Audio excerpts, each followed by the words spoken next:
We're obviously looking forward to the All-Ireland final, Kerry against Dublin. I'm joined by Kerry Banish there, Peter Keane. Thank you very much for welcoming me to the parish. This is our first video interview together. Well, you're welcome to Curran's, our Centre of Excellence here in Kerry.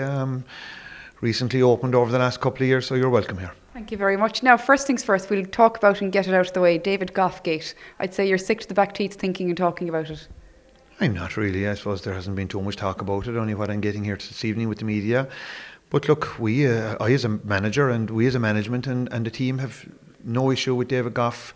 I think he's probably the best referee in the country at this moment in time, and he's deserving of an opportunity to ref the All-Ireland and to be there on the biggest day.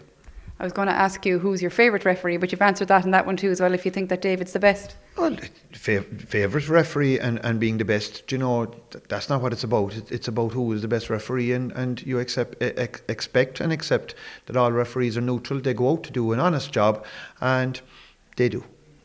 Like most people do. I think nobody goes out to have a bad day, I think, in between the white lines, or be outside them even. I agree with you.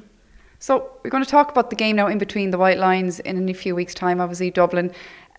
Kerry being an underdog, that's not something we're used to. Maybe you're not used to it. You know, I suppose at the end of the day, if you're going to play a game, you happen to be up against a team that are going for 5 in a row. They were probably unlucky in the semi-final in 14. They could be going for 6 in a row. So look, it is what it is. Do you remember 1982? I do, yeah. What's your memory of it? My memory of it was a wet day and we were all disappointed going home. Simple as that? Simple as. No voodoo dolls of Seamus Darby or anything like that? No, you're getting carried away now. Me? You can see me getting carried away. Who must be on about a voodoo doll? Well, now, we're in Kerry now. If anybody gets carried away now, it's Kerry people, because they're delighted to be back in the final. The first time they're going to feel like in millenniums. There's so much pressure here in this county, which is great in one sense, because they're used to excellence and they expect excellence. I wouldn't say there's pressure here, Maire Treasa. I think the Kerry fans are very, very knowledgeable. They get behind the team. I know there was a small crowd in Croke Park last Sunday, and this has been well documented at the 34,000 people. But from our perspective, I think the Kerry support was very, very big on the day. I think there was about 12,000 Kerry people there, and that's probably as big as it's going to be. And you know, when the pressure was on there in the second half, by God, they were behind the team as they have been throughout the year. I have to say, whenever people do say this to me about Kerry supporters, I will often stick up for them for the pure reason that I think sometimes people outside Dublin and maybe the commuter counties don't realise how hard it is to get around the western seaboard. Like if you live down in Carthageven, you could be over 2 hours trying to get to Tralee. That rural stuff, sometimes I think that's kind of forgotten about, how difficult it is for rural supporters to support their teams. Well, I suppose, look, if it's going to take you 2 hours to get from Carthageven to Tralee, you must be walking, but traffic. To take you a good hour anyway, you know. But that said, I think we're in a county which is, you're right, it's remote and it's rural, but by the same token, we depend a lot on the tourist industry, and the tourist industry is at its peak in July and August. But at the same time, this is what I think, that people are behind the team and they are supporting, and I think they are being very, very patient with this team. They know they're a young team, and they know that that we're lacking with experience, and that, you know, they're willing to give us the time to get there. If I was to ask you to use one word to describe this team, and let's not use a word like younger and experienced, how would you describe them? Are you trying to make a wordsmith out of me or something? No. No. I don't know. I suppose there's a great energy about the team, and there's a passion about them, and there's a high intensity of work rate within them. Does that come from you? Does it come from them? Is it a collective? Sure, it comes from them, of course. Sure, look, we're only helping them along the way.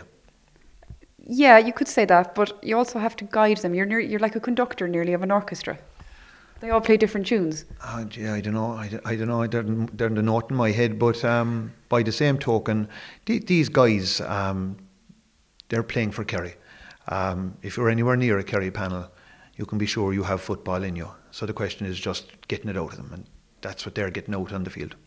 Yeah, obviously you'd have experience with the minor teams, obviously, over the years. A team is a team, you could say, if you look at it black and white. But what's the major difference between, I suppose, managing boys who are turning into men and boys who are men at this stage? Is there a difference? Look, there's little differences, I suppose. Whereas with a minor team, you get them at the start of the year, and they're all new, and you know, you can get at them straight away. Whereas, you know, you've a bigger age gap here. With, you know, you could have guys in their early to mid 30s down to 19 years of age. So you've lots of different things going on in their lives, and there's a different relationship between them. Do you use Instagram? No. I do. And I sent out a little message today and I asked people, look, I'm going off to talk to Peter Keane this evening. Is there anything you'd like to ask him? So I got a few questions back. Do you mind if I put a few to you? If you don't mind, since they're your people. Do you know, a lot of them came from Kerry people, actually. I won't put the rude ones to you. There was a few rude ones, but we'll keep them. There was one, first of all, can you please bait the Dubs? We'll do our best. And there's none here but the referee. Here's another good one. Why are a pack of bourbons so dear in your shop? Oh no, they're on half price offer at the moment. There you go, Kieran. They're half price. Get yourself there. And who's your favourite ref? Came from somebody else. Ah, sure. We've no favourite ref. They're all good referees. What was in the Tyrone water bottles? Not sure. There must have been water, was it? Well, apparently, allegedly, it mightn't have been water. Allegedly. Oh, God. Don't know about that no more, Treasa. Did you taste them? I didn't see them. You didn't see them, fair enough. How much time do you put into dodging questions? It's a good question. Here with 6 minutes at the moment dodging them anyway. Somebody else asked, can they be in the backroom team? This is Aoife. She's a Kerry woman. She'll have to apply online. through Instagram. Did the Kerry keeper get enough boots to keep the ball kicked out to Dublin? Well, seemingly Vincent Murphy are after taking on 2 extra employees to deal with the demand. Would you trust a Tyrone man to buy you a pint after Sunday? Ah, sure, you trust a Tyrone man every day. Are you secretly a Healy Ray wearing a mask? Am I secretly a Healy Ray wearing a mask? God, that's a very convoluted question. You haven't answered it though. And finally, one more. Do you see football as just a game for poor hurlers? Oh my God, that's an awful question to be asking. I'd like to point out, while I was waiting for here, I saw children walking in, Kerry children carrying hurls. We're all members of the GAA, and we've good hurlers here in Kerry, the same as we've decent footballers. I thought they might have been coming in maybe to beat people up to make sure they do that 5 in a row. My Stop God. the 5 in a row. My God, Maire Treasa, we won't resort to that at all. Well, listen, I'm going to let you go because I know you're dying to go. Peter Keane, Gurvila Mods for your time and thanks for being a bit of crack as well. Gurvila Mods. Agus Latvain.